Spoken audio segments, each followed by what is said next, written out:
there's responsibility in your citizenship when you say that the government is a government for the people and by the people. This is a part of that. Getting to know your neighbor and building community is a part of a government for the people and by the people. You can vote when you understand what the people in your area all need and have a desire for, what you're lacking in. Get to know who's on your school board, all these things. I feel like more people can name somebody who is a national politician than they can a local politician, and that's a problem. That's a big problem.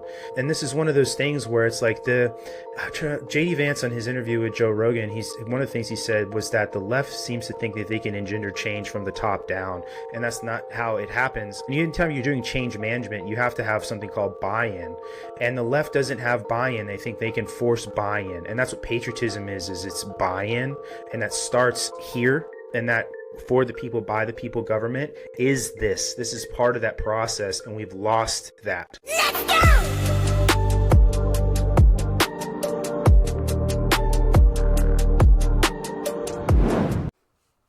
Dr. Johnston, welcome back to the show. I appreciate you sitting down with us again, or with me. I'm happy to be here. Thanks for having me back. Yeah, absolutely. I got a ton of good feedback last time you were on here. Everybody was like, oh man, she's so smart. I really enjoyed the conversation. I can't believe I've never found her page before. One of our regulars, Aaron, he said he watched the episode. He said the whole thing was great. So just, for you, some kudos. Thanks. Absolutely for how good it was, the episode was. And then I definitely find the content you put out to be not just interesting, but informative in a really good way. And so yeah, I'm glad that we exist in the same space there on Instagram, and the algorithm was lucky enough to scroll you up through the content for me. I appreciate it. So, but yeah, I'm ready. I agree. I'm glad too. Yeah.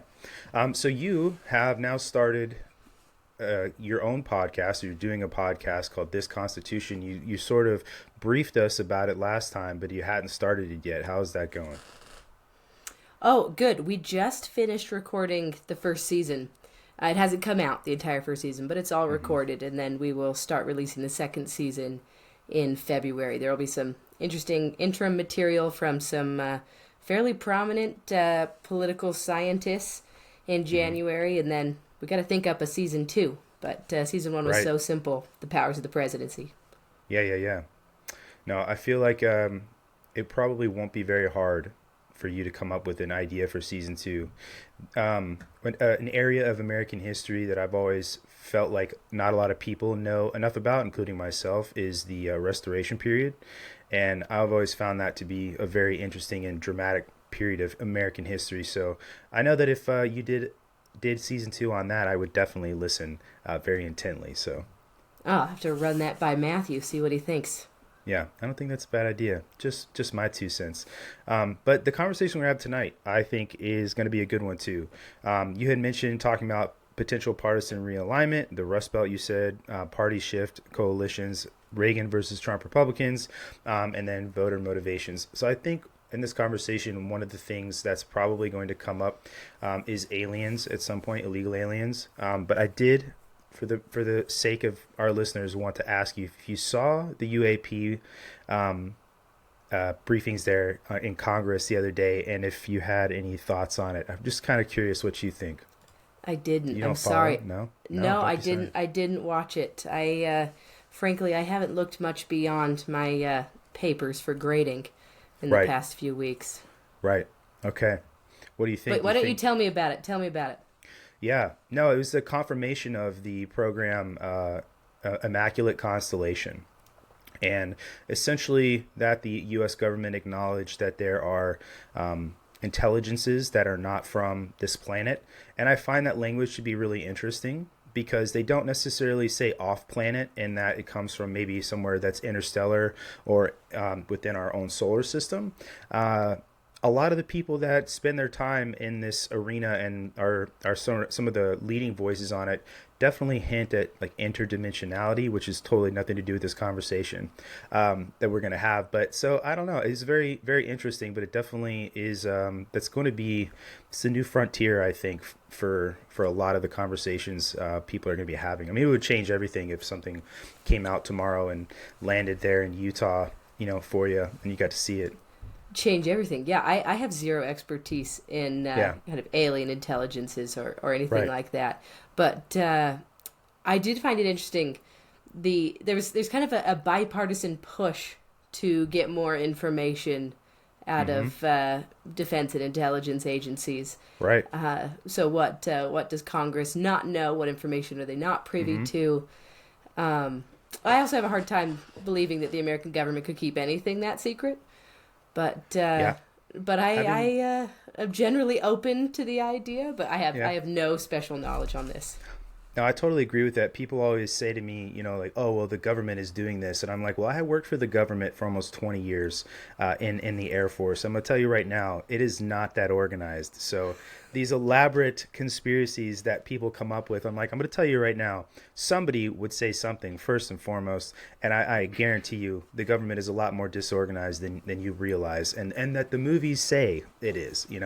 There's not so much of this going on." So, but anyway, but that's kind of a good segue. You mentioned that this is sort of a partisan interest, that both parties are going after the truth, which is, I think, like I said, a good segue into partisan realignment, like you had mentioned.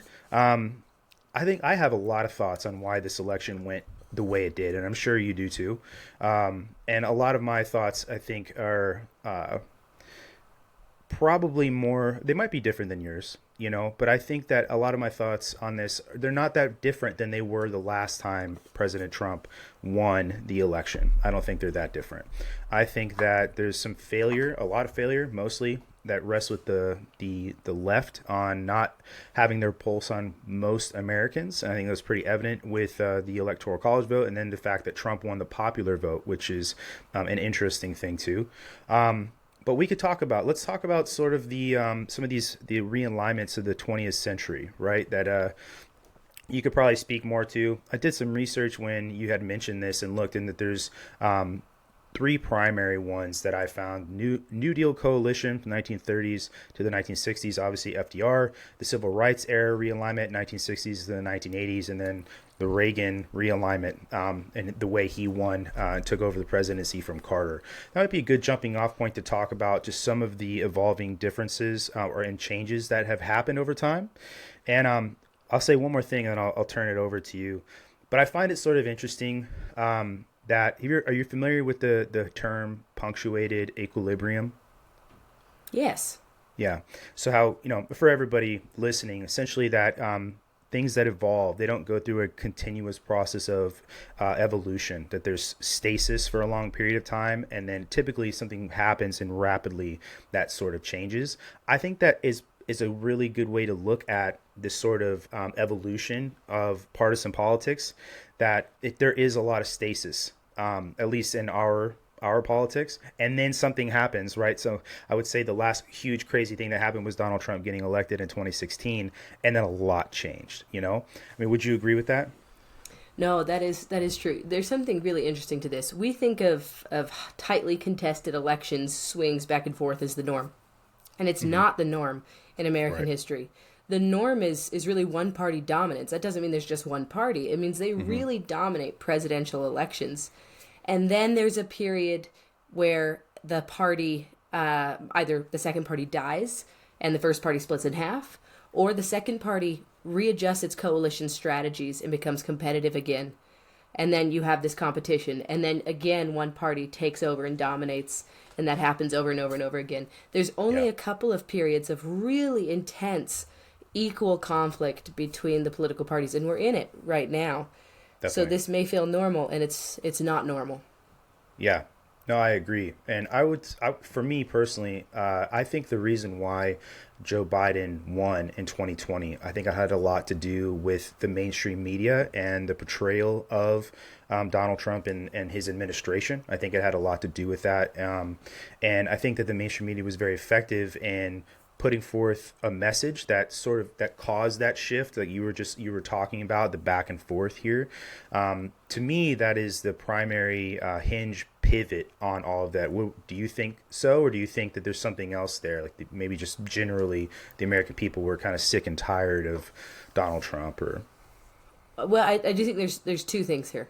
One is that there is a pattern in American politics that a president, an incumbent, or a president's party will get killed in elections when the economy is bust or when there's a long and dragged out war.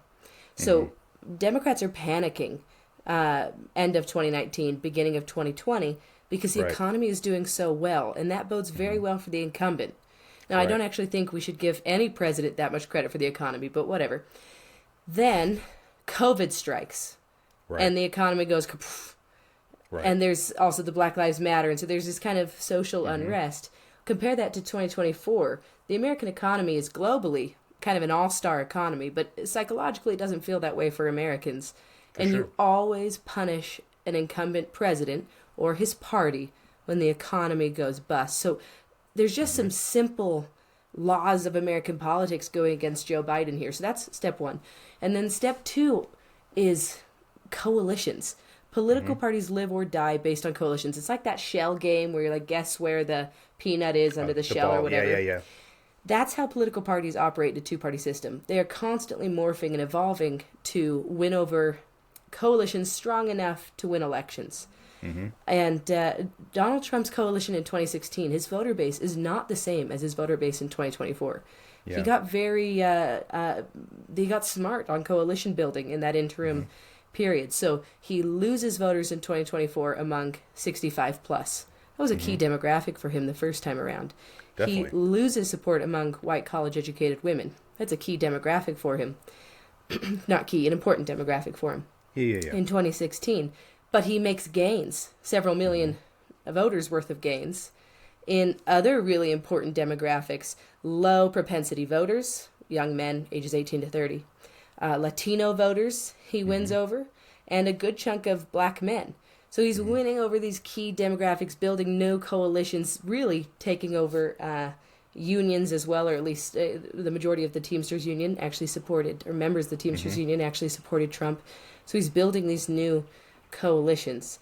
And the Democrats don't have that coalition. They lost 10 million voters from 2020, some of whom went to Trump, and some of whom just didn't show up to vote. So they just don't have a winning coalition going forward unless they seriously change their strategy. So one, it's just the economy, and two, it's you didn't coalition build. No, I think when you listed out the people who he earned the vote of this time, you're really listing out the people who work the most. I feel like that 20 to 30 group of people, right? These are people just entering the workforce, maybe coming out of college or coming out of high school, right? I know that the Latino population, hardworking people feel like that. I have a lot of friends who are Latino who feel that way, and that's sort of, and I talk to them, why did you change your vote this time, or why did you stick with voting with Donald Trump? And the working, and then illegal immigration too is something they had mentioned, because they have feelings that their relatives, right? Grandma, grandpa, maybe aunt and uncle, even mom and dad came to this country legally, and they worked for being here and worked toward being here, and they see what had happened with illegal immigration and people getting things that they view them as not earning. And I would agree, not earning, right?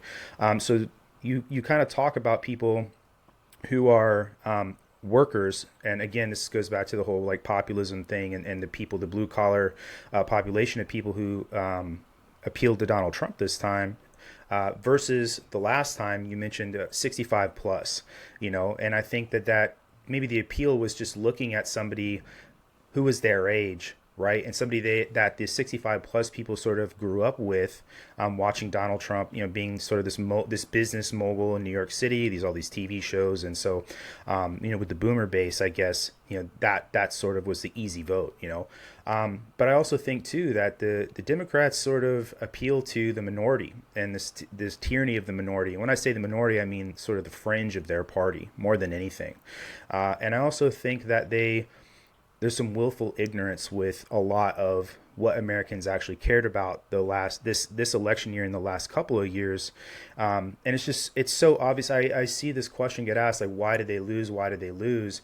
And in my opinion, it's like, well, people were telling you for years, the past couple of years, and definitely this past year, why you're going to lose over and over and over again. And I think the result, and the people who you mentioned that voted for him, is evidence of that. It's so easy. It's like, you're asking the why, but you're being given the answer. It's almost like you don't like it, and you're sort of rerunning an old playbook. They, not adapting to, and not good at coalition building, like you said. So it's just, I think it's a simple factor of not adapting to things happening and things going on. And I don't know if that's because they think they can, like I said, run that old playbook, or they just genuinely are that clueless to who a lot of Americans are, or who a lot of Americans see themselves as. Does that make sense? Oh, it does. I think I'm a little shocked by the elitism and the privilege in the Democratic Party. This is a party that exists in this echo chamber that really thinks that the only intelligent way to be is to be them. Yes. And completely cut off from middle America, from working class America, and consumed with these, frankly, sometimes bizarre social policy stances that are just alien to the majority of Americans. And also the Democratic Party has become shockingly illiberal. So they, that Bernie Sanders said, when you abandon the working class, they'll abandon you, to explain 2024. Absolutely. And it does seem that way to me, that Democrats deserve this. They did it to themselves. Now, they won't admit that. They'll say this was just racism, sexism, whatever. But the fact of the matter, the problem is them. Yeah. Yes. Right. I think the day after, or a day or two after, I watched a clip of The View, and I don't know who it is. I know that show. I can't believe I think the only reason it's still on the air is because all of the waiting rooms in the hospitals around this country just play it, so nobody's actually watching it. It just gets constant airtime. That's my own theory, the waiting room theory. But the rhetoric coming from them still is just like, you guys learned nothing over the last couple of days. You didn't learn anything. And I said this when we did a little watch party for the election. I said, that they're not going to change their rhetoric at all. They're going to continue to blame the American people. And it's almost like they only count their half as the American people. And they're not the only side that does that. The right will do that too. Absolutely. There's so much, of a schism here. I think that's a good word for what's going on. But it's just, to my point before, we're telling you why we're not voting for you. We're telling you why you've lost all these people. And you're a historian. You're definitely more of a historian than me. I'm just, an amateur historian who spends way too much money on Amazon and thriftbooks.com to read things. But I do find it interesting. And I always say that history doesn't necessarily repeat itself, but that it certainly rhymes. It's the old adage. Earlier, when I invited Batya Ungar-Sargon to come on the first time, I had written her and mentioned the Gracchus brothers in ancient Rome, who I'm sure you're familiar with. And I shared a quote from Tiberius Gracchus today that I think it's so odd to read some of these things and what he says, and I'll read it. And then it matches up perfectly with the issues that Americans feel today. And that quote from Tiberius Gracchus is, "The wild beasts that roam over Italy have every one of them a cave or lair to lurk in. But the men who fight and die for Italy enjoy nothing but the air and light. They fight and die to support others in wealth and luxury. And though they are styled masters of the world, they have not a single clod of earth that is their own." And obviously, in ancient Rome, the big issue for the Gracchus brothers was the patrician class owning all of the land, right? And this is an issue, and obviously, and then the Gracchus brothers were both murdered, which hopefully doesn't happen in American history. But the idea of populism is as old as civilization is. And again, it's just like this cyclic thing where the plot gets lost in taking care of the people who own the government.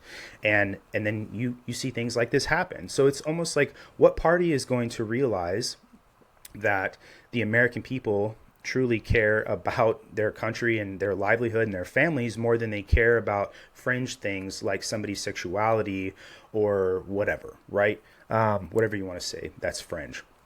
And I think that's go ahead. You're about to say something.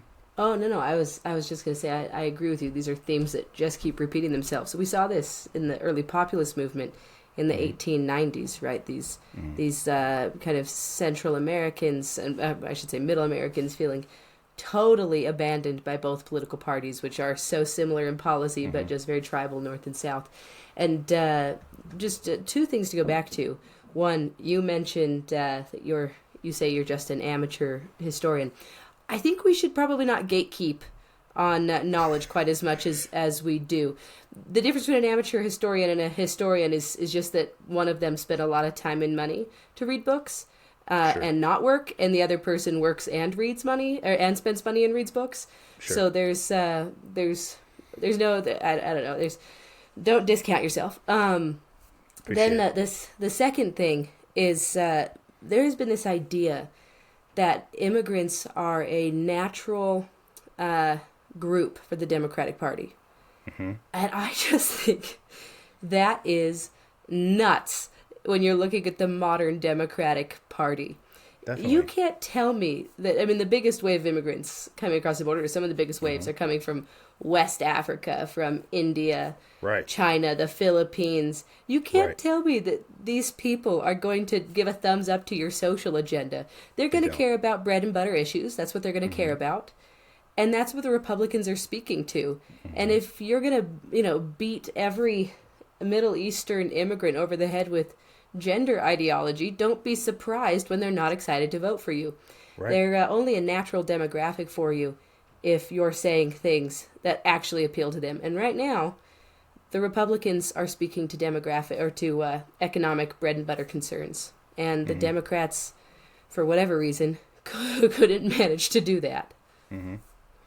Yeah, this the flip of the blue collar worker going to the Republican Party, I think is, at least from my perspective, and the hindsight is 2020 sort of thing, was a long time coming. I feel like, and I think too, you're seeing a lot of global war on terror veterans getting into politics, and you're seeing a lot of because of social media, I think too, a lot of GWAT veterans getting on social media and being big advocates for these populist issues. And these people have a certain level of credibility, to your point, right? When you're talking about Middle Eastern populations or South and Central American populations, Pacific populations, if you've spent any time in these areas, Africa, like I was in Africa, they don't care about these things. And quite frankly, they sort of see these fringe ideas as what America now exports, rather than what we used to export, which is, economic stability and, freedom and these things, right? We're talking, I guess, on like the surface, right? But how we're viewed, which is a big deal, especially when you paint yourself as a nation that wants all people to come here.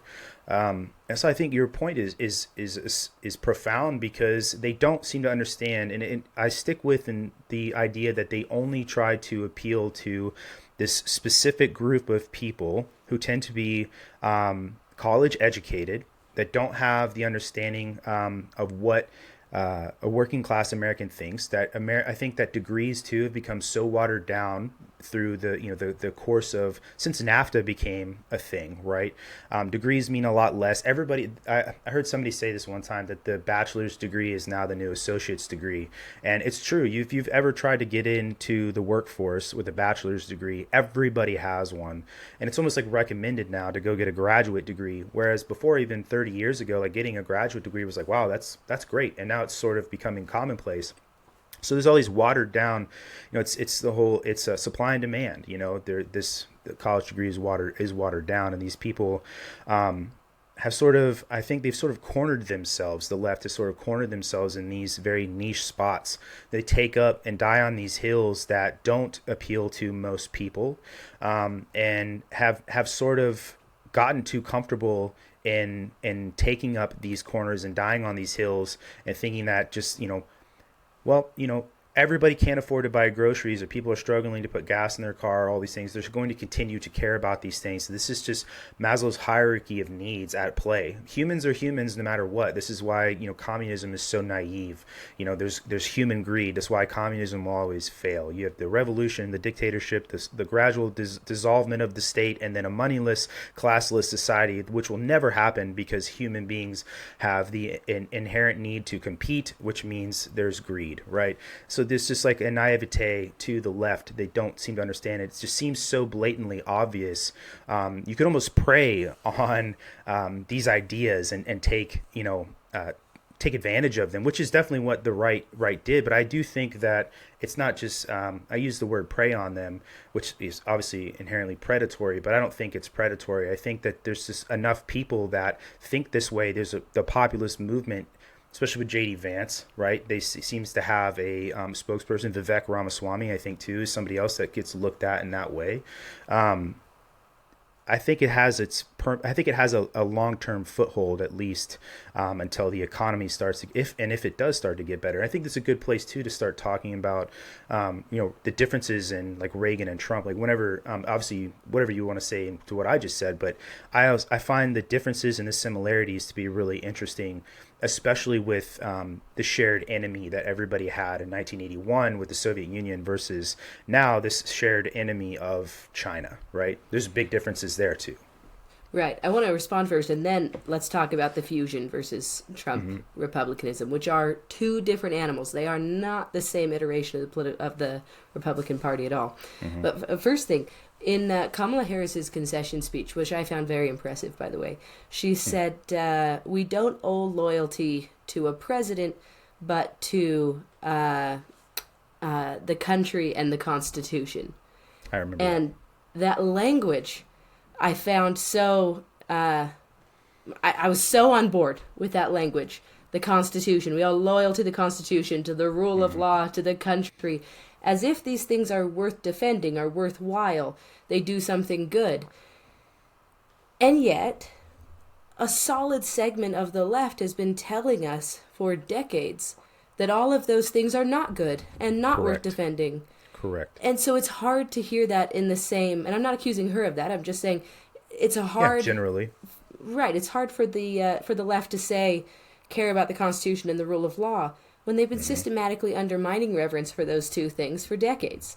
Absolutely. And I hope we all change our minds on that and come back to reverence for those things. But I found that to be just a great statement, but a strange statement from that candidate. And if I could just say something about that really fast, I remember earlier this year, maybe springtime, I started seeing a lot of stuff in my corner of the social media where it says, it's disappointing that when you see somebody flying an American flag, you automatically know who they're going to vote for. And it's because the right half of this country definitely owns that flag, as far as, who cares enough about the country, the Constitution, our history, our founding fathers, all these things. And you can have conversations about the terrible things that happened in our country's past, because we should understand history, but in the way that, like you said, the left has, and that everything is terrible and we're just horrible country, and there's almost this like idea that the United States is the only country that has these terrible things like chattel slavery in our past, and it's just like to the other half of the country, it's like so obvious that that's not true, right? So I found it really funny. You had made mention, I think I had actually commented on something you said when you went to the DNC, and you said there's so many American flags. And I think I said something like, that's because, you're like, I find, I don't remember what you said, something about how you found it interesting there was so many American flags at the DNC this year. And I think I said something like, it's so interesting because no one actually believes them, that they care about the flag, and it's, I remember hearing some language too about taking back the flag, the left, like taking back the flag. And I live in California, so it's pretty obvious that I live around a lot of liberals. Although I am in Northern California, there are a lot of Trump supporters too. But I found it really interesting because most of the Trump supporters that did put some sort of political campaign thing in their yard, whether it was a Trump flag or a sign or whatever, they'd been flying the American flag all year, right? Because that's just what's going on, and that's how they think. And then I noticed a few people in my neighborhood with Harris Waltz flags or Harris Waltz signs, and then they put out an American flag too. And it's sort of just this exhibition of what you're talking about, where it's like, oh yeah, well let's co-opt the flag that we've sort of abandoned, and no one is going to take you seriously.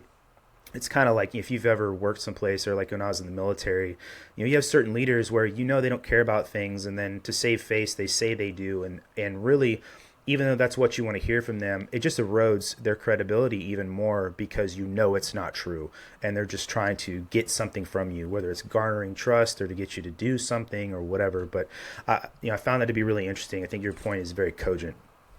I hope I hope that changes. I hope that the left actually is successful in taking back the flag. I want the flag to be bipartisan. That's something It should be bipartisan, right? Really want. So I hope they take that seriously and it becomes something that that's no longer suspicious or surprising. But of course, everyone gets behind the flag. And by the way, I think this is less of a problem in the East. In certain parts of the East that I've lived in New England, a lot of people fly the flag, which is really nice. Yeah. And in New England is not Republican. Not so at all. It's but it is the birthplace of our country. Right. So there's some way for that to come back, and I hope it does. Okay, second point. Yes. We were talking about Reagan and Trump. Yes. They could not be more different figures. And again, this isn't a criticism necessarily. It's just acknowledging the reality of coalition changes in political parties. The Republican Party of 1912 or 1908, TR's Republican Party, has nothing in common with Reagan's Republican Party. Yeah, absolutely. And you shouldn't expect the 2024 Republican Party to either. So I think the creation of modern conservatism begins in the 1960s. There was no successful or institutionalized conservative movement in the United States for about 60 years leading up to what we call the creation of the fusion. This is Bill Buckley and Frank Myers. And these guys basically look around and say, we can only push back against progressivism at home and communism abroad. And by progressivism at home, they mean the absolute control of the New Deal coalition if we build a coalition of our own. And it's going to have to be a weird coalition. You're going to have traditional conservatives, think your Catholics and your Protestants, who are now going to be in one political party, and who do not traditionally have a love for the free market. And then you're going to bring in libertarian types, classical liberals, who are deeply wedded to the free market, especially with this new kind of Hayekian economic thinking going on, Milton Friedman stuff. And then you're going to bring in neocons, who are anti-communists, I should say, who are more left on social issues, but are so dismayed by the left's capitulation to the Soviet Union. They want to see a more robust foreign policy. And these three are going to become kind of the holy trinity of the Republican Party. And it's not until you get to Reagan that you have the first fusion candidate. And the fusion doesn't make any sense, actually. These groups are not natural allies. They just happen to have a common enemy. Once the Soviet Union is gone, it's very hard to govern together. But that's the point. Coalitions don't need to make sense. They just need to win elections.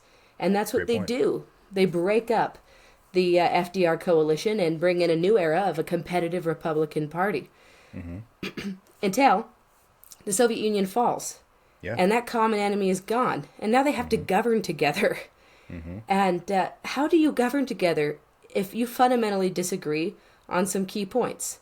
And there's a faction of this party that feels, of this movement, that feels deeply and profoundly betrayed by the other two. You promised us that free markets and kind of a laissez-faire social policy, you do you, we'll do us, would be good for us. But look at what's happened. The middle class is eroding, and when you give the left, an inch, they take a mile, and turns out they're willing to be authoritarian and use the levers of the state to pursue social policies that you told us we shouldn't do. And then they turn to the anti-communists and they say, and you get us involved in these forever wars, and the working class and the middle class are the ones who are having to fight it. So there's this deep feeling of betrayal. And it falls apart. And then comes Trump, who is in every key policy, except for some social policies, different than Reagan. Anti-immigration, not pro-immigration. Anti-free trade, not pro-free trade. Right. Anti-free markets, frankly. Government involvement in the economy, not the reverse, like Reagan. Not hawkish foreign policy, not about a robust American presence abroad, strengthening NATO, standing up to Russia, etc., etc.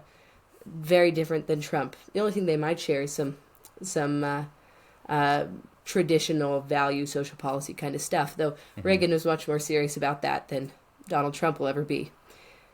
These are not the same political parties, what I'm trying to say. These are so different. And that's a normal, natural evolution. But the fusion is dead. And now, this is not Reagan's conservatism. He would be kicked out of the party. He's not part of this party anymore.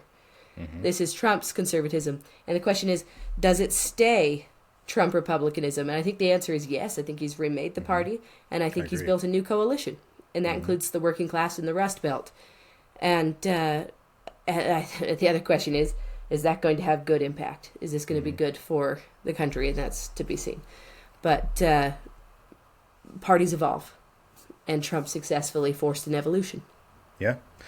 I have an interesting thought birthed in my mind listening to you. And my question to you is, do you think that there's a Donald Trump if there's not a 9/11 and a global war on terror? Oh, wow. Yes. Maybe later down the road. The discontent in the conservative movement can actually be traced in conservative magazines like National Review as early as the 90s. That's when you start to get real pushback. There's this guy named Mark Krikorian who still writes about immigration policy. Okay. Who's angry about it, back in the 2000s. So okay. I think, yes, I think there's still going to be that discontent. But the global war on terror certainly accelerated the process, I think. Yeah. Well, this is what you get when you spend 20 years at war with, places that you're never going to change. You're at war essentially with an ideology. You're not at war with a uniformed enemy. It's not quite the same, And when these things, you can pump money into it as much as you want. You can pump the lives of generations into it as much as you want. Not to soapbox on it too hard, but the Soviets tried. They wrote a pretty good book about it called The Bear Went Over the Mountain. There's a lot of lessons there that the United States didn't learn. But anyway, I digress. Can I say something about that, though? The idea of fighting an ideology? We did fight an ideology in the Cold War. Successfully. Cold War. Right. But that's what I'm saying is we never actually fought with troops on the ground. I mean, proxy wars, yes. But we fought an ideology, and we won. What we did not successfully fight and win an ideological battle in the Middle East, though we put troops on the ground and spent trillions to do it. And I think it's worth asking why. Why did we lose the ideological battle the second time? Religion. We won the ideological battle in World War II as well. So why did we lose it this time? Why did democracy building fail? Why did ideologies fail? Religion, I think, is a big one. And then assuming that the tribal groups in Afghanistan would want anything to do with a unified country. We're not all the same people on this earth, right? And then he's a terrible, terrible person, Saddam Hussein. But, there was a lot more stability, I guess you could say, in the region before he was removed. And, you could argue, we could go, the Middle East is never going to come together ideologically either. You could start talking about the Sykes-Picot agreement too and explain why all of this is such a mess. But to me, that's the answer. It's not just an ideology. It's not an economic ideology. Whereas communism, the enemy of communism, I guess you could say, is religion, because the party is what is superior to everything. Whereas the ideology you're fighting in the Middle East and Iraq, Afghanistan is a religious ideology. And it's an ancient religious ideology that you're not going to come in 20 years and force the square peg through the round hole and say, okay, now you're a democracy, And I think that, too, the American people lost their stomach for it because there were boots on the ground and people dying. Anyway. I think I disagree with you on 2 points there. And the first is that I think communism is so very close to being a religion. In many ways, I would agree with you on that. The state and man himself is God, right? Procuring his own salvation. So there is something quasi-religious about communism. And then second, I do not believe that Islam is incompatible with liberal democracy. Now, certain strains certainly are. But I think a moderate Islam is not, which leads us to a third point. Yes, there's a difference in the people. But the United States successfully democracy built in Japan. Of all places. A remarkable shift. In Germany, in Italy, we have successfully democracy built. But when we did so with a certain self-confidence, a belief in the American project. I don't think we actually believed in the American project in Afghanistan and Iraq. What actually did we have to offer these people that they would want to buy? during this ideological conflict? And are we even convinced that this is something they should be taking on? But anyways, this is No, I think that's pretty relevant to our conversation, because when you go and I guess you could look at the 1980s when Reagan was president. I would say that the level of patriotism and nationalism was higher then than it certainly is now. Probably, maybe not in the past couple of days with a certain part of the country, right? But when you look at what the United States did in that period after World War II, right? I'll give you a perfect example. When I was stationed in Germany, I had no idea, but the majority of the soccer fields built in that area of Germany where I was at, which is called the Kaiserslautern Military Community. For your own info, it's actually the largest group of Americans that live outside of the United States, okay? The U.S. Army built almost every soccer field in that area for the Germans and the German kids, which I find to be interesting. And it was obviously a great idea. They're still there. But you look at now, today, what American foreign policy is versus what Chinese foreign policy is. And I'll give you an example. You go to Africa, where I was at, they're building ports, they build electrical plants, they build these bases for them, these towns, whatever, and they create jobs. They give them infrastructure that allows them to globalize, and that's what they do. And now they may have a lifelong lease on this port because they want to eventually put a submarine in it or battleships or whatever. But they're giving these people something that that creates jobs. It's lucrative. It puts money in their pocket. It modernizes their communities. And the United States doesn't do that. Not like perhaps we used to, and what you're talking about post World War II, post Imperial Japan, post Nazi Germany. It's not the same thing. And that strategy that the Chinese are doing is extremely intelligent, because when you look at it on the surface, like we were talking about earlier, the U.S. isn't offering these sorts of things. The foreign policy that we have is not, let's come in and build a port for you. Let's come in and build an airport. Let's come in and do all these things. It's not that specifically. I think that this is a key difference as well in the sort of Cold War that we're in with China versus the Cold War that we were in when Reagan, the Soviet Union was well on its way to collapse throughout Reagan's presidency. And I think that was pretty evident given the collapse of the Berlin Wall shortly thereafter, right? And then the eventual collapse of the Soviet Union. Whereas China is on the up, and obviously it has its problems completely and totally, but there is, I think that the appearance is a rising China versus for Donald Trump and Joe Biden, right? And then a declining Soviet Union for Ronald Reagan. Well, okay, but we got to also put that in context. If we're talking about Cold War. Cold War is 40 years of a consistent, unified foreign policy for the United States to counter the threat of the Soviet Union. It doesn't collapse overnight when Reagan comes in. This is 40 years for sure of effort. So there's that, and then also China. Is China rising? They certainly have been rising. Are they rising now? Well, their economy has hit quite the dip. Mm-hmm. They're struggling there. They have serious, and I mean serious, demographic issues that they're going to have to contend with, and a perceived loss of political legitimacy among its population, though those numbers are kept low. And at the same time, there's expanding influence across Latin America. They've built a port in Peru. Mm-hmm. Why didn't we do that? But I see your point. I think a rising China can be countered with a long-term and consistent and key bipartisan foreign policy, and it doesn't need to come to blows, because ultimately they're not our enemy, the Chinese people. It's the idea of totalitarian government that's our enemy. I think that the Chinese do view the United States as an enemy. Personally, I do think that, at least I should say, let me rephrase that. The CCP views the United States as an enemy. Yeah. But I don't think the Chinese people are our enemy. Their government. It's a different. And totalitarian government is our enemy. But No.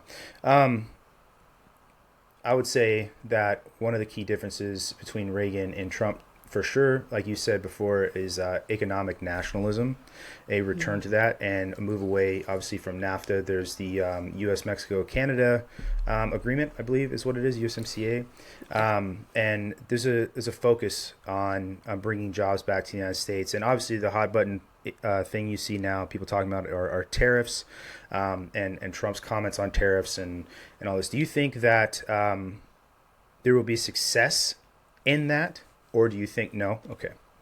No. Why not? No. Why or why not? No. Tariffs are not going to help the average consumer. They're not going to help American businesses. They're certainly not going to help our evolution economically. Tariffs, there's a place, but a 60% tariff on all Chinese goods, all that's going to do, other than, it'll harm the Chinese economy, but it's going to harm our economy as well. And Americans need to prepare to see their prices go up. You said they're mad and they're voting based on their gas prices and their grocery prices and what it costs to buy a car. Well, wait until you see these tariffs slapped on and see what happens to prices then. No. So, but that's because I tend to believe in free markets. Again, I think there's a place for protecting key industries, but I still have a faith in a smarter free market and free trade system.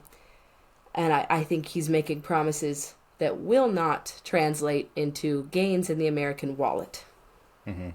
Well, I will ask you two questions. One, the first question will be, do you think that the point is to try to sort of force these Rust Belt states, like you mentioned, which are traditionally the industrial states, to return American businesses there, and that the increase in prices that may come from tariffs will be, short term, because the hope is to return more businesses here to the United States and in turn put more Americans to work, and then eventually, if Americans are making goods again, like they were when we saw this change heavily in the 70s, where people were working in a factory on a wage and then just buying the stuff that they were making, that we could get back to that sort of economy again. And in turn, eventually, those prices will go down because there are more American products. And then the other question I'd ask you is, you said a smarter free market. Could you flesh that idea out? Yeah. So first thing, I don't think we need to be reactionary. We're not going to get coal plants back. There's no reason to wish for the return of the American car manufacturer if it's producing gas cars. It's innovation that will save American jobs. And of course, you want to incentivize factories being here and it produced Nuclear here. Yes, nuclear power, I would absolutely. love to see nuclear. Yeah. Right, absolutely. But it can't look like the 70s. It has to look like a 21st century model. So, no, if American jobs and factories are going overseas because there's cheaper labor and heavy subsidies, and also the Chinese are now just beating us in EV technology and this and that, and they can produce an EV for $5,000 and sell it here in the United States, then they're just beating us at our own game, which is innovation. And so that's what I want to see, is let's compete again and not wish for an era that's dead and gone. It's like being in the middle of the Industrial Revolution and saying, "Oh, I'm so sad. Where have all the candle makers' jobs gone?" Right? Not realizing that there's a bright new economy ahead with lots of jobs in it. Of course, there's things to say about AI and permanent job loss there. And Yes. there's, of course, a place for protecting certain industries, medicines, defense contractors. There's definitely a place for that. But if we want to compete with China, it has to be on the basis of innovation. Second thing, I agree with that. smarter free markets. I fear that we've become a corporatist market, not a free market. So that's what I mean by a smarter market, one that the scales are not actually permanently tipped in favor of the wealthier classes.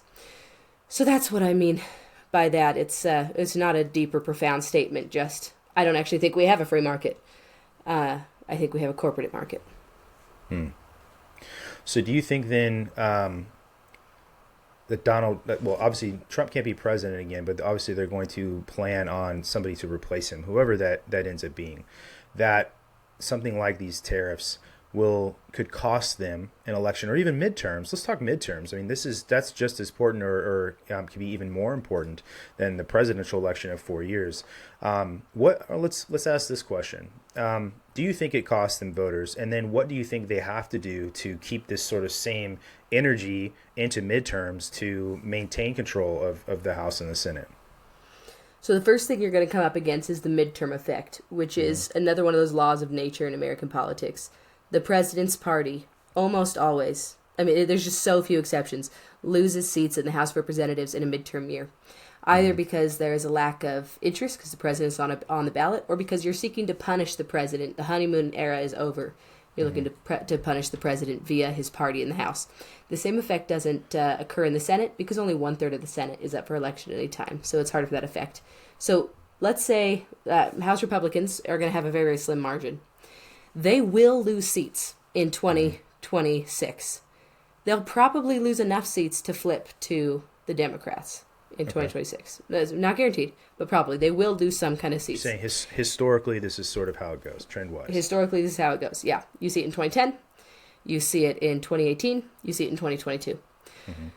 Seats are lost, though majorities are not always flipped. Okay, so that's the first thing they're going to come up against. The second thing is, you're president now, so now it's on you. You've got to deliver. And if a bunch of these voters came out, as we know that they did, based on concern about the economy, and now prices are higher, I don't care how much you have to explain it to them. They're not going to be interested. Prices are higher. Sure. They're not going to vote for you if that's the case. Maybe the economy will be doing better by then, or Americans will perceive that the economy is doing better by then, and that can help. But you're going to face some serious headwinds in 2022. One, in the House, and two, because the Senate map will be against you. What do you think? Do you think that immigration and illegal immigration specifically will still be an issue in 2026? And I say that to say this, what I think, so you can contextualize the question here. I think that there's going to be a lot that's going to happen. Obviously, this the forcible removal of people is the conversation. Do you think that this is an issue that, I'm trying to think of the best way to say this. I think people care a lot about it. And I think that it is a very, it incents a lot of people because of what they see, illegal immigration. But I also think that there is I don't like using the word easy, but I'll use the word a relatively easy fix for it. And I think that there is not necessarily it's going to be something that people care as much about in a couple years as they do now, right? Do you kind of get where I'm going with this? And that the sort of the platform that he ran on and won on may erode away from him faster than he accounts for. Do you kind of get where I'm going with this? Do you think that? Yeah, I see what you're saying. Yeah, so the first thing is we don't know why voters vote. That's the problem. We just know how they vote, but we don't know why they voted that way, unless they tell us in exit polls. The second thing is it's a trend in American politics, and just globally, that when the economy is down, real or perceived, immigrants are blamed. So you have a rise in anti-immigration attitudes. Third thing that's really interesting, countries that strictly enforce their immigration policies have higher favorability of immigrants. So, for example, Australia strictly enforces its immigration policies, but it's fairly easy to legally immigrate. So Australians have a positive view of immigrants because they feel, rest assured, that they came here the right way. So those three things are interesting. And then there's a fourth thing of how does Donald Trump actually implement some of the promises that he's made, especially without wholesale immigration reform from Congress. I don't know how logistically you deport 10 million people. Yeah. I don't know how you go about that. And I think you would face a lot of pushback if that's the route you're going to take over the next 2 years. I mean, my goodness, if you try to deport the Dreamers, I'll be out there with signs saying, hands off my best friend, right? So it's this is going to be really hard. There are things you can do, just securing the southern border, for example, slowing down the number coming in, making sure you know who every single one of these people is. But you will see economic impact, negative economic impact from suddenly deporting 10 million people, and then just logistical nightmares. I don't know how you actually do it. And I think you're right. This is going to erode away much quicker than he thinks. You have to be smart about it. I think the optics on forcibly removing people, whether this is what people voted for right now, the optics are going to be absolutely terrible, and the mainstream media is going to make sure that that happens. Of course, right? If you're kicking in doors and grabbing people, what was his name? Elian. Do you remember this situation? There's that photo of that little boy, Elian Gonzalez. Have you seen this photo? He's I don't remember who it is. Some SWAT team, I think, coming in. This happened. I'm gonna look it up because I don't want to mess this up. I might pull the photo up for you. What year was this? And I'm gonna use it to kind of make this point. You're not familiar with it.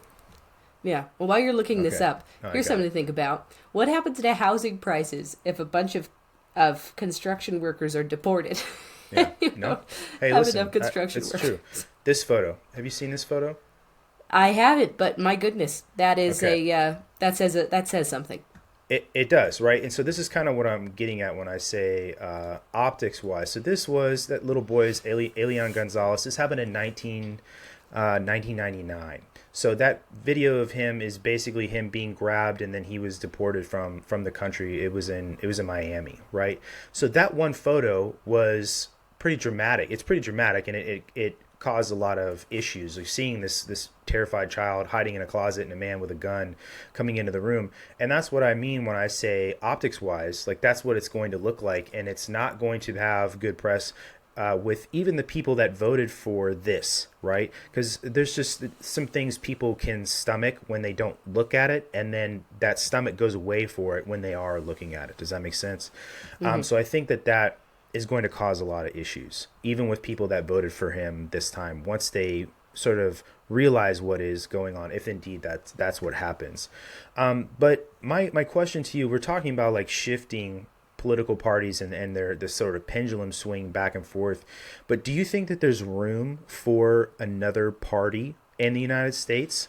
Or do you think that should be something that we should be trying to get to, is having a third party, like Andrew Yang would say, right? No. I agree with you. There's a reason we've never had... Yeah, there's a reason we've never had three strong parties. And it's because the U.S. system is built for two parties. One example, one reason, is that we have single-member districts, right? One representative comes from one district. You don't have multiple candidates coming from each district, just one. And so you have an incentive for two parties to compete for a majority. It's first past the post. It's majority takes all. So why on earth would you want a third party to split the votes equally with one half of the country and allow domination from the other side? There's a reason that hasn't happened. We only get new parties when one of the parties dies. And this has happened in our history, right? The Federalists die, and then the Democratic Republicans split in half. Yep. And then the Whigs die, and the Republicans come. That's the only way we get a third party. But the Republicans and the Democrats have so morphed as political parties that they're no longer structures that have to stay the same. They can change their policies and their coalitions over time such that they need not die. I think it's interesting. What you just said made me want to ask you this question. You would be able to answer better than I could. But do you think this version of the Republican Party has a lot of similarities with the American Whig Party? No, especially right now. The American Whig Party was hyper-focused on Congress, on the power of Congress and combating what they viewed as, King Jackson and the reign of presidents. Instead, the Trump Republican Party has just elected in a president who they view as kind of as a strong president, right? They're not looking for a strong Congress. They're looking for a weak and subservient Congress. They couldn't be more different in their preferences for branch superiority here. I kind of wonder if that is more, if I could sort of disagree with you a little bit on this. Please. If that is more of the mainstream media projection of the people that vote for him, Because in at least in my circles, and this is what I can speak to, right? The hope is this sort of like with Doge, right? This whole thing you were talking about the other day, Department of Government Efficiency, right? And cutting all the branches off this bureaucracy or whatever, reducing it by 75% would mean that there is less executive power, right? And I think kind of what you're trying to say is that maybe the projection of the people that voted for Trump is they sort of see him as this, if I could use this word, sort of like king in a way, right? To make these decisions and make all the bad things go away, which shows a lack of understanding the way our government works. But I think that there's probably more people that are hoping that he inverses that and gets rid of a lot of this bureaucracy and the power that the executive branch has in favor of more states' rights, more,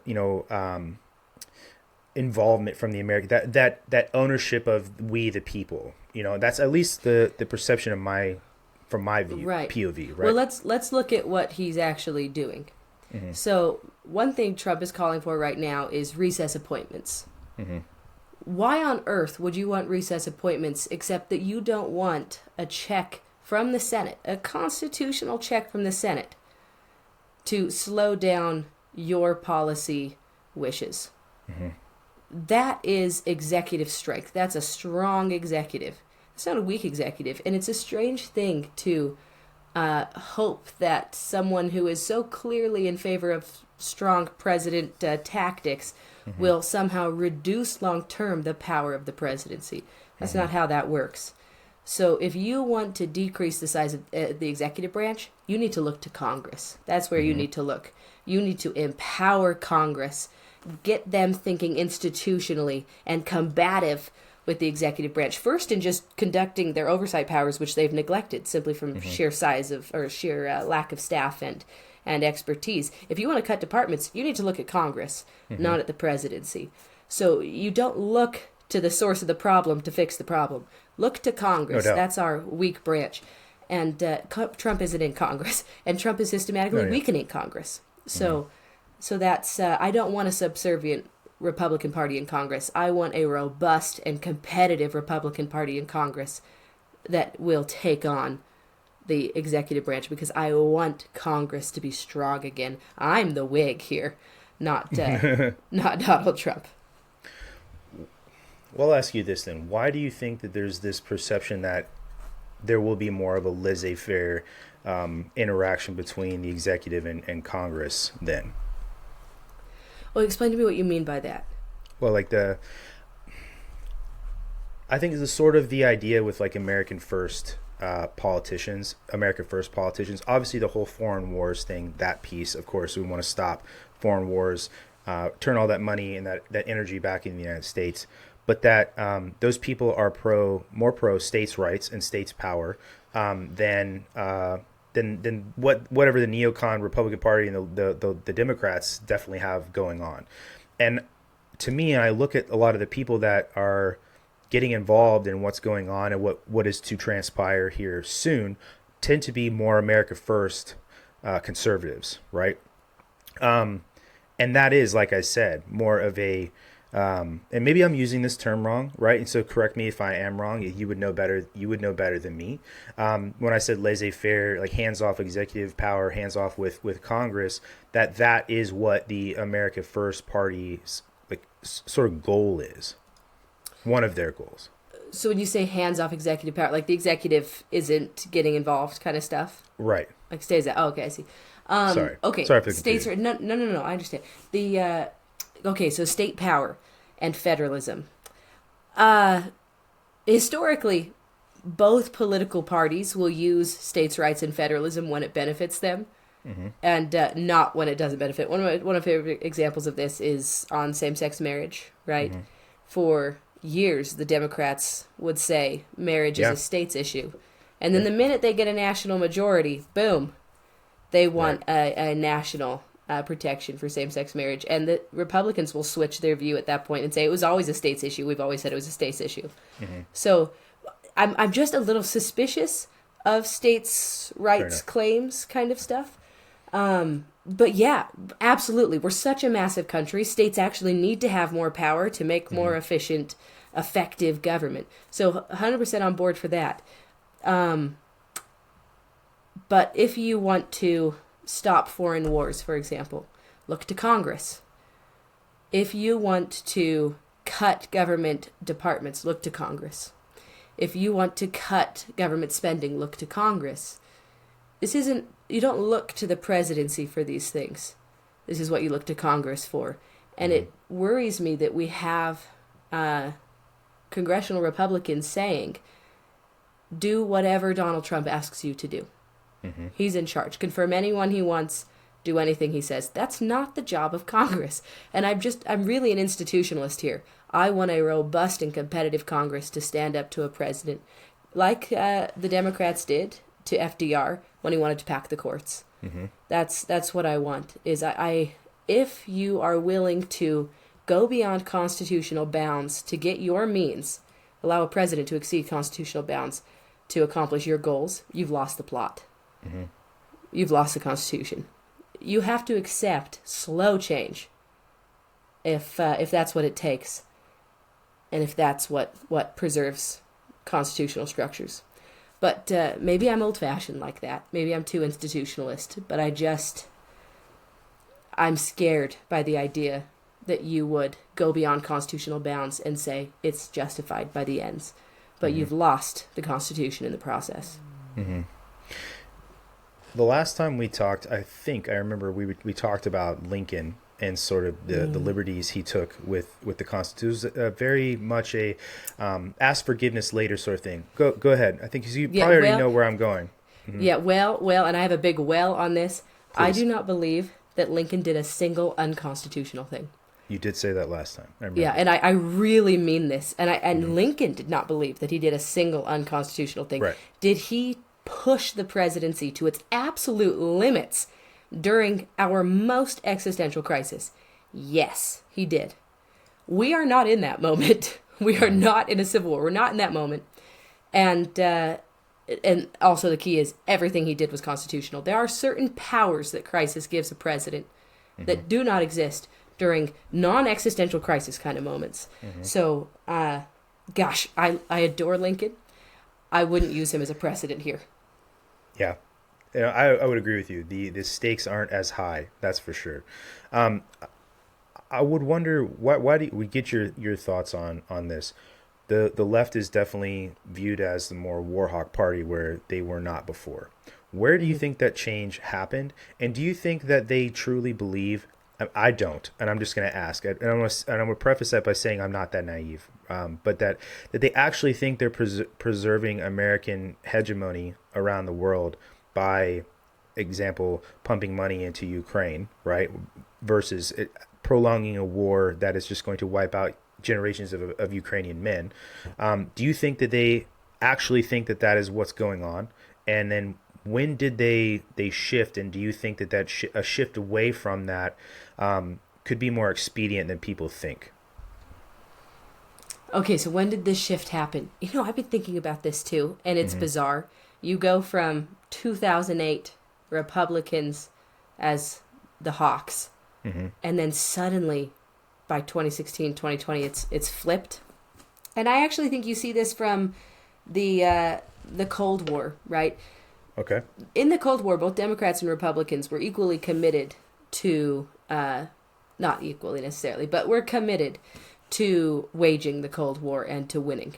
And then to building a post-war world order, a rules-based order. And absolutely essential to that was NATO. No one was thinking about the Pacific yet. And I actually think that these national security officials who identify with the Democratic Party are serious. That they believe that NATO is absolutely essential for the preservation of a rules-based international order. And frankly, they're not wrong. So that's I think they're serious there. And also, it's a strange thing. You said I don't believe them that they actually think that they're preserving American hegemony as if that was a good thing. But actually, America leading the global order is a good thing. You don't want a multipolar world. Multipolar worlds are inherently unstable. Yeah, no, You want an American I led. believe that the world is best when America leads, for sure. Just to clarify for Yeah. that, what I'm saying is, do you think they actually are preserving American hegemony or hegemony, if I'm saying that wrong, or do you think that they could care less, and this has more to do with the military-industrial complex and money? Is basically Oh, I see what you're saying. I'm I sorry. apologize. No, No, I I just do. didn't I understand you. completely agree with American hegemony, personally. But yeah. Right. Okay. So, do I think they actually believe it? Yeah, I do. I have a lot of colleagues who are on the left who actually do believe that supporting Ukraine is absolutely necessary to preserving a rules-based order where you can't just invade your neighbor and redraw boundaries. There's probably something in there about the military-industrial complex. It's probably a combination of the two, but it's such an interesting development. The Democratic Party becomes hawkish, and again speaks to the shell game of American political parties. You will attach yourself to whatever policies and build any coalitions you need to gain power. And I'm that's not good and bad. It's just that's the reality of it. You'll do whatever you have to do to get in power. And also, it speaks to the tribal nature of politics, doesn't it? There's a great book called The Myth of Left and Right by Verlin and Hiram Lewis, who are Verlin's a colleague of mine. And their main argument is that left and right are myths. Yeah, he's a good guy. Left and right are myths. And it's really just pure tribalism. And that if you were to give a Democratic voter a list of policies that were actually the Republican Party's list of policies, Oh yeah. and say, these are the Democratic Party's list of policies, they would say, yeah, these are correct. These are the right policies. Because it's about tribes more than actually believing anything. Now, I don't know what you think about their argument, but there's something interesting about the shell game and the tribalism and how do...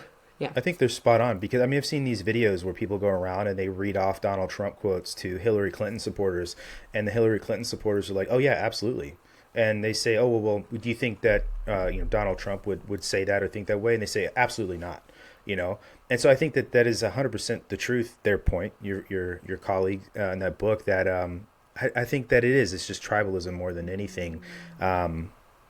I think that's pretty evidenced in just that small example there, just reading off somebody's quotes.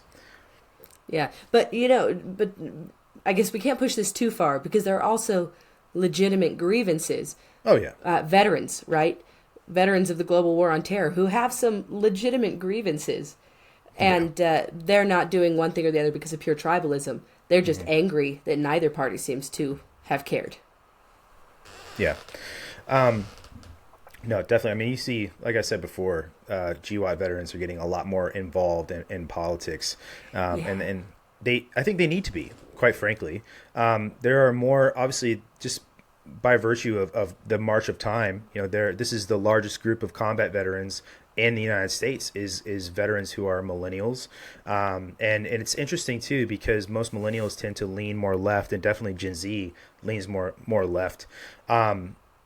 I wanted to kind of touch back on what we were talking about before with Ukraine. And I want to say, this is my personal belief. I ask a lot of questions and say things to people, even if I don't necessarily believe them, because I want to hear what you think and try to remain sort of objective, But I understand, and for me, I struggle with the dichotomy and knowing that you have to power project around the world. And if you want to maintain the hegemony that we enjoy. We all grew up as America being number one. People don't understand what it's like to live in a place where you're not number one. And I've been plenty of places where those people are not number one. And when Americans love their creature comforts the way that we do, right, we get really fidgety and really upset really fast when those things don't happen. Okay. And so I understand that power projection is absolutely crucial in hegemony, and that deterrence is rooted deeply in military might and then economic strength as well. So I grapple inside with the dichotomy of strong arming around the world in the way that we would, say, if we hadn't had 20 years of the global war on terror. And well, let's go back to when Russia invaded Ukraine back when Barack Obama was still president, right? There was more of a stomach to get involved then than there is now, right? And I think that there absolutely is, and I think you would probably agree, a lot of danger in isolationism as well. And there's historical evidence for that too. And you could go back through, talk about Great Britain when they were at the height of their empire, and you could talk about the Romans when they were at the height of their empire, and this sort of shrinking away from being involved and maintaining that through strength and all of this. So like it's a dichotomy I grapple with. I think there's a balance is kind of what I'm getting at, is that you don't have to go to one extreme or the other to get the answer. That's never the answer, is one extreme versus the other. This is this sort of, it's almost funny because it's like we're all talking about this pendulum shift that we want to slow down, or most people want to slow down, but then not realize that the run to the other side of the room for the different idea is actually just the same problem, but with a different set of clothes on. And I think that there is a balance. I don't think American isolationism is a good idea. You're not going to enjoy the same things that you have now. But I also understand, too, that there is you have to pick and choose your battles, quite literally and figuratively. Do you kind of get what I'm trying to say here? No, I do, definitely. And it's easier to see that in the light of the epic failures of the wars in Iraq and Afghanistan. Mm-hmm. That really sheds light on the pick your battles thing. Yeah, absolutely. And how much it can cost when you're not picking the right battles. You said, I'm sorry to go back here, but you said that more veterans are getting involved. And you're right. And more veterans than are involved need to get involved. We have the lowest number of veterans in Congress that we have had in decades. That's not good for congressional power over foreign policy. Mm-hmm. We need veterans running for Congress, of all political stripes, running for Congress. So that's up to you, millennials. It's time to millennial veterans. There you go, Brandon. Go run for Congress. We need more veterans in there. Yeah, and I'm gonna say I don't want political office. I do have a good friend who is a millennial veteran, GY veteran, who is trying to get into Adam Dorito. I'll just say his name, in Colorado, which is a heavy blue state. He's Republican, but yeah, no, it is a shame. I want to ask you real fast. Two things I was gonna ask. If you'd read the book, because I have some notes here. Let me scroll to him. The Great Revolt. I know that title, but I have not read the book. But I feel like maybe I've heard of it. Tell me why I've heard of this before. Sure. So it's a book on political realignment post 2016, and then it focuses mostly on like the out of touch media, populism, essentially a lot of the problems that we're seeing now. This book in a lot of ways is sort of prophetic, I think, and because you see a lot of this kind of flesh out. I took notes on it. It profiles voter archetypes in the book. Red-blooded and blue-collared. It says these are traditionally democratic blue-collar workers who found resonance with Trump's promises to revive manufacturing, what we were talking about before. Rough rebounders, voters who experience economic hardships through losing a job or faced a foreclosure during the recession, but were willing to take a gamble on Donald Trump. Right, with a dramatic change. And then the Christians, right? So King Cyrus Christians is the archetype in the book.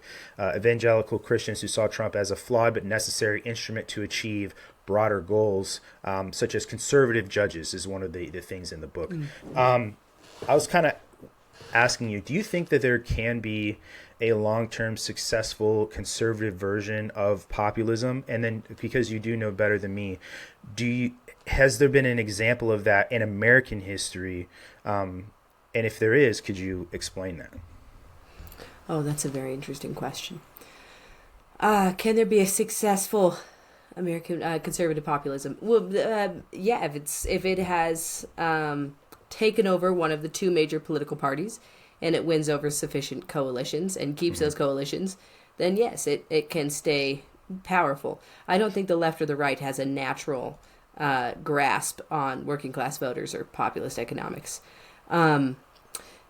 This is interesting because you see in the 1890s, what's his name? Bryan. William Jennings Bryan? William Jennings Bryan, thank you. Mm-hmm. William Jennings Bryan run for president on third party and lose epically. Yeah. And then they reconsider their strategy and they basically invade the Democratic Party thinking we will build a long-term populist major political party. And this leads to 30 years of Republican dominance in the presidency, with just one exception, and that's Woodrow Wilson's 2 presidencies, 1912, 1916, because of a spoiled election. So it doesn't work there. Because it turns out you cannot build a coalition large enough long term. Yeah. But maybe in 2024 and onward, Republicans can build a more populist based. But actually, I'm gonna push back against myself again here. In many ways, Jackson was deeply populist, and he built quite the long term movement for the Democrats. So, 1828 onwards. So yes, populist political parties can succeed long term. Of course, their populism will be watered down over time simply by virtue of governing. Yeah. But yeah, it just depends on how successfully you can build coalitions that will hold over the long term. What do you think the greatest hamstring the left will have in gaining power back? Do you mean the thing that will keep them from getting it, or? Yeah. Oh, their own arrogance, for sure. Yeah, they're bubbles In the mainstream media. Yes, and just the lack of trust in the mainstream media, which is totally justified. It is, for sure. Yeah, so I think that is if they can get over their own sense of superiority, they can become competitive again. But that will require looking down their noses at the average American and not seeing someone who's inferior to you. I think that, and I agree with you, I think they need a total rebrand, for sure.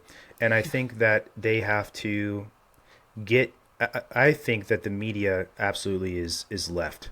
People will argue that they're not. I think that's insane to argue that they're not. I don't know how people still say that today, but anyway, they're going to have to drag the media kicking and screaming, I think, into the rebrand. And that's going to take a lot of work, kind of, because it's kind of what we were talking about before with the American flag thing.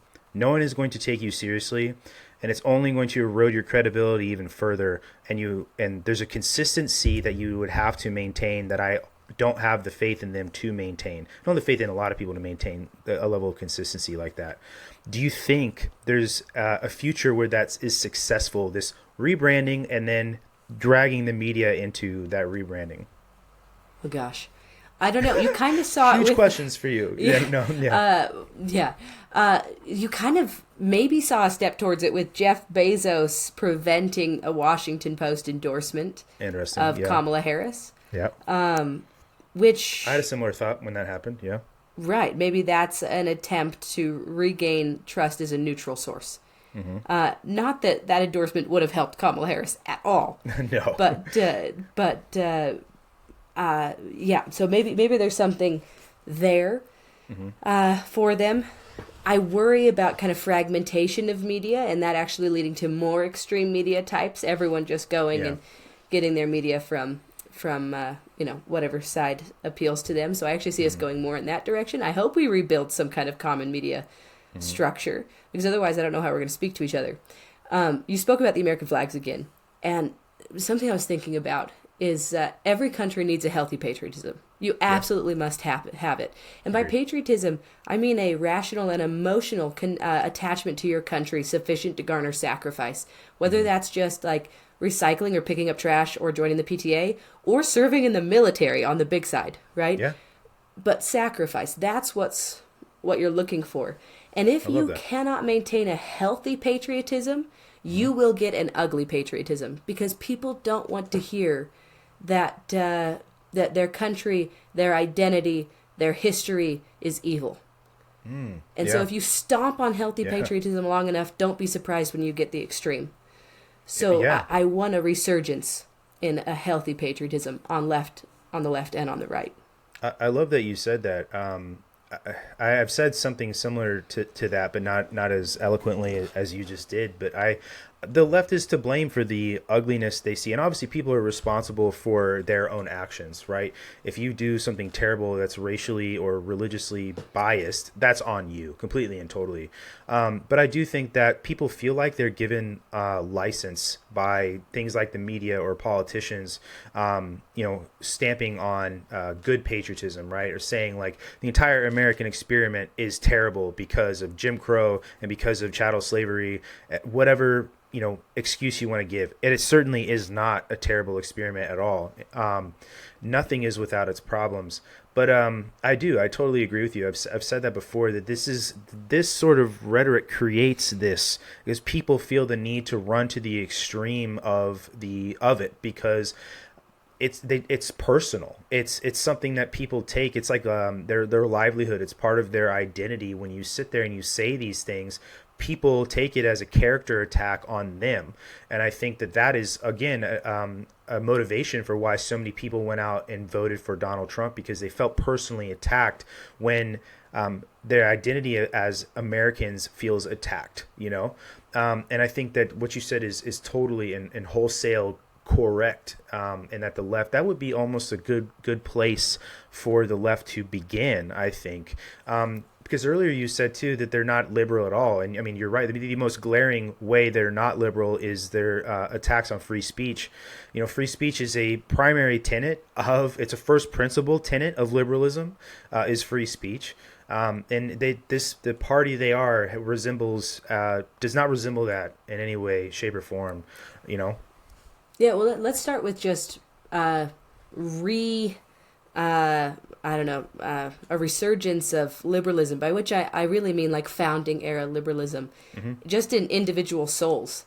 If you cannot sit across the Thanksgiving dinner table with someone who might have voted differently than you, you are officially illiberal.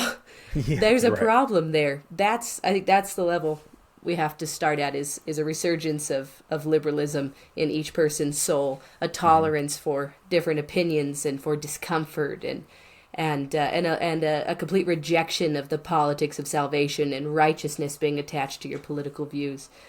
And then the second thing is, how do you rebuild a healthy patriotism? How do you do this after generations of it being stomped on? And I think you have to explain what patriotism means, what exactly you're looking for, and that there is no possibility of improving a country if you see lots of faults, if you hate that country and you hate its people. Positive things only come from positive places. So there's, I think that's the number one work we have to do, is rebuilding a positive and healthy patriotism. And that comes from a deep attachment, a civic religious attachment almost, to the founding and the project that we are engaged in, which is, can man govern himself? And I believe in the American political project. I think the American experiment is the last best hope on earth, and we can look at it in all of its flaws and all of its glory, and still say that. Something you just said made me think of the way you were talking about the Soviet Union earlier, and I agree with you. I think any sort of ideology, you can find its relationship with religion, because I think that those sorts of things in the brain of man are very much intertwined. Ideologies have in-groups and out-groups. They have dogma. They tend to have literature, all these things, which obviously those resemble religion completely and totally. And so I agree with you, and I did agree with you earlier that the Soviet communism is a religion in some ways in those aspects. But the healthy patriotism, I think, and we say this on the podcast a lot, is as simple as going and getting to know your neighbor. And it does start, we say, draw a circle around you, do what you can in that circle, and everybody else, should follow suit, and we should. And this is a very idealistic way of thinking, absolutely. But that's gone away, I think, in a lot. And I think that the mainstream media is kind of to blame for that. But just get to know your neighbor. You don't have to, and you're never going to agree or disagree completely and totally with somebody. But if you know somebody's name down the street, and you know that Jeff knows how to use a ham radio, and that maybe Samantha is really good with auto mechanics or whatever, right? You tend to know, and you can find these things, and that's the sort of healthy patriotism, because it's a community. Patriotism thrives on having a community of people that believe in it, and that's it, man. If you get to know one another better, it's this whole simple, we all have more things in common than we do that aren't in common. I think that's the answer I keep coming back to when we have these conversations of how do we solve these issues. And it is 110% having conversations like you and I are having getting to know your neighbor, going and introducing yourself, these things. I think it's as simple as that. And it is also it harkens to the fact that there's responsibility in your citizenship when you say that the government is a government for the people and by the people. This is a part of that. Getting to know your neighbor and building community is a part of a government for the people and by the people. You can vote when you understand what the people in your area all need and have a desire for, what you're lacking in. You get to know the PTA, like you said. You get to know who's on your school board, all these things. I feel like more people can name somebody who is a national politician than they can a local politician, and that's a problem. That's a big problem. And this is one of those things where it's like J.D. Vance, on his interview with Joe Rogan, one of the things he said was that the left seems to think that they can engender change from the top down, and that's not how it happens. And this is something they teach you at the NCO Academy in the Air Force, is that you have to, anytime you're doing change management, you have to have something called buy-in.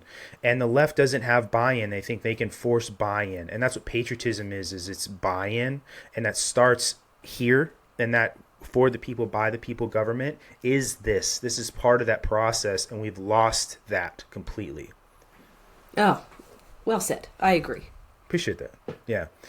If I could ask you one more question, because I know we're coming up on our 90 minutes, but I wanted to know what you thought about some of these, and this could be like a whole conversation of itself, but specifically some of the people who Trump has already nominated, because obviously they have to be confirmed, so they're not in stone. And I think some will be harder to confirm than others, like Matt Gaetz. I think there's a very high chance that he won't get confirmed, I think. But the one that I am interested in mostly is Pete Hegseth, Department or Secretary of Defense. In the military community, everybody is thrilled, right? Pete has done some amazing things with the VA. The VA has all kinds of problems, and they're all rooted in money and people wanting to keep their jobs and power and all of these things. I think that it is a welcome change. I do understand people's concerns when we talk about experience, but the people with experience aren't doing what they're supposed to do anyway, I have my own views on it. I think it's a majority, a net good, but I'm interested what you think. So on Hesketh, I just don't know enough about his work with veterans to have a useful opinion on this. So I that one I kind of leave to. I'll take your stance on it. I'm not an expert on military policy kind of stuff. So what about in general? Some of these people that he's picked, right? Like people, I have feelings on the other people. Yeah. Well, let's go there, because I just want to say with him, he was almost picked. Trump almost picked him in 2016 as his Veterans Affairs person, and didn't. He was like the second runner-up. So was it some kind of scandal that kept him from being nominated? No, he actually said he did an interview with Sean Ryan not that long ago where he said he doesn't really know why he got picked, didn't get picked, but he felt like it's because President Trump thought he was too young, because he is a relatively young guy. Right. But anyway, yeah. So right. Just wanted to tell. Okay, so other ones. Marco Rubio for Secretary of State seems like a easy confirmation in the Senate, and sometimes you just need easy confirmations. In the Senate, he's not going to scare anyone. Like you're in the base, I mean, he's senator from Florida, multiple term, qualified to be Secretary of State. That's fine. You might not like him politically, but I think there's no problem with Marco Rubio as Secretary of State. Trump there's no questions. Marco, Right. Yeah. how the tables turn. Right. So that there's no problem with experience or with anything there. I have huge problems with the Gates nomination. I frankly just can't wrap my head around our nation's top lawyer when there are remarkable, if you are a conservative, there are remarkable and accomplished conservative lawyers working at Federalist Society or over at Beckett or all of these places. I would have rather seen Andrew Bailey, personally. Missouri Right, Attorney but General. instead, you pick a man who practiced law for 2 years, and his entire political career has been marred in legal scandal and ethics investigations. And also, just I tend to have an allergy towards any men who have multiple allegations of abuse against women in positions of power at all. And I don't want that to be our top prosecutor. So I think that'll be why it's being hard to confirm him, honestly. I think that's the things you said. Yeah. Yeah, I don't think he will be confirmed. Who knows? And maybe this is like the sacrificial lamb. Here's the one that you can reject. So now you have to say yes to all my other ones. Chestnut checkers. That one I just have problems with. It's not even ideological. I just have problems with the guy. And then Tulsi Gabbard is another one that I think is so interesting. She does not fit in to this administration. There are a lot of China hawks in this administration, and she is not that. I think it's interesting for her to lead national intelligence when she has no background in it.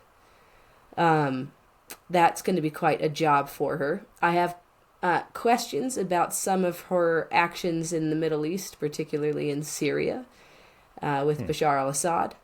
So that one's interesting. That's going to be kind of a dark horse candidate. I don't know what to think about that one. I wonder how confirmation will go in the Senate. I wonder if she'll even be able to get a security clearance. I just have questions. I do think the gray streak in her hair is very cool. Very X-Men. Very rogue. It is, right? Yeah. I think it's cool. And then the last one, and potentially actually the most interesting, is the Chief of Staff, Susie Wiles. Susie Wiles, yeah. I think she's so intriguing. One, because she's never really held a kind of chief of staff position outside of the local level of politics, but she's run big national campaigns and has been so remarkably successful doing so. She really orchestrated Trump's resurrection after 2022 and his rise to power in 2024. She's a smooth operator. She seems very, and I mean this is a compliment for a chief of staff, very calculating, very rational, able to kind of contain some of the more extravagant parts of Trump's personality. So I wonder if her mere presence in the room will make him more effective and therefore lead to more policy implementation for Trump, for good or for bad, however you view that. I wonder if her competence will simply rub off. And also, I just think it's kind of hilarious that Ron DeSantis' like number one enemy now has the president's ear. What a loss for him. Sure. So those are my quick takes. The Gates one is the one that I'm truly horrified by. But otherwise, presidents get to pick their own nominees. And as long as they have the qualifications and there's no big, charges against them, then regardless of what you think ideologically, they have a right to be to be confirmed. Yeah, I'm not thrilled about the Marco Rubio thing, but I'm not going to ring it out too much. I would have rather actually seen Tulsi in that spot. I'm pretty happy for the most part with a lot of his who he's chosen to nominate. I think it's going to be really hard for Matt Gaetz to get confirmed. There are people I would have much rather seen put in that position. But there are other people I would have liked to see as the DNI as well. Kash Patel, I think, would have been really interesting. But anyway, I'm not President Trump. One other thing on this is, yes, I am not thrilled about Tulsi Gabbard, but there's something really interesting that's just happened in the Senate. Okay. Is that John Thune has just been selected as the new Republican Senate Majority Leader. This is very interesting. He was not Trump's pick. And the only reason that succeeded, I think, is because it was a secret ballot. Yeah. And so Republican senators can actually kind of do what they want on this one. And he's much more of an establishment Republican, by which I mean he's not like a neocon. I mean like establishment Republican from like the Tea Party days is John Thune. But that's kind of the breed the cloth he's cut from.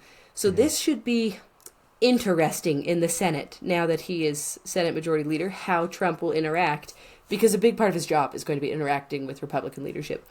I think Mike Johnson, no problem. But I wonder how his relationship is going to go with Thune, who's not his first choice, and who I think will put some opposition up on foreign policy.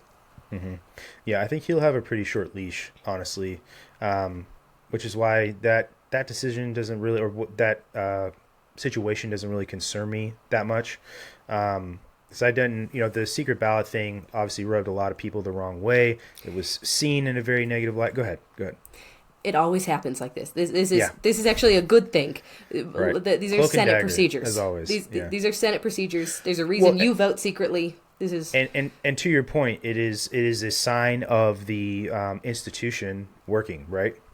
No, exactly. And another key to remember here is the Senate Majority Leader is not a constitutional position. Mm-hmm. They have no constitutional powers. They're simply a partisan position. It's just the senators say, we need someone who can kind of lead out. Senate Majority Leaders don't have a lot of forcing or coercive powers. They have bargaining powers and pleading powers and charisma powers. That's about all they have. Mm-hmm. But they're not a constitutional role.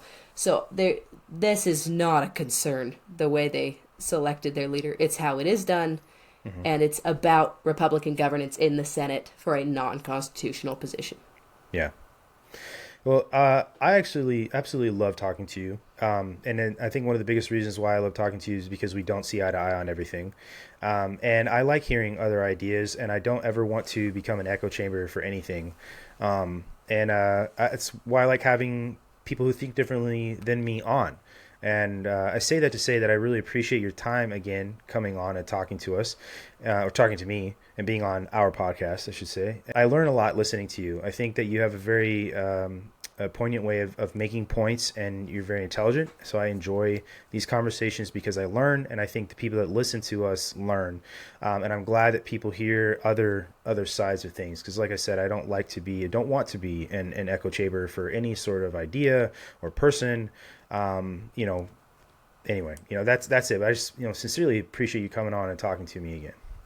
Well, thanks. I have a great time chatting with you. And, experts don't have a monopoly on knowledge, and sure. Especially not on political opinions. So it's, I think maybe we should give less credit to experts in political opinions than they get. So I think it's great fun chatting to you. You have a lot of knowledge that I don't have, because you've actually served in the military and done something useful with your life, whereas I've been sitting in a classroom.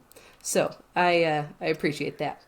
Yeah, no, I think maybe you're right. Is the credentialism, I think, is at play too with the whole elite thing we were talking about before.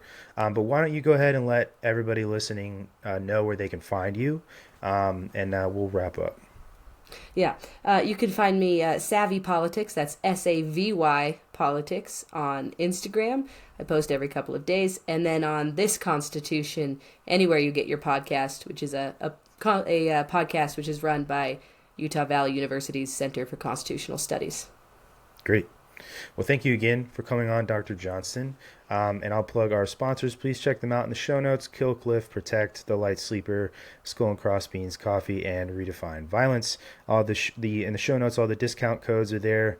We appreciate you guys checking them out. They're all veteran-owned businesses. The best way to support us is to support them. And thank you guys for listening, and thank you to you as well.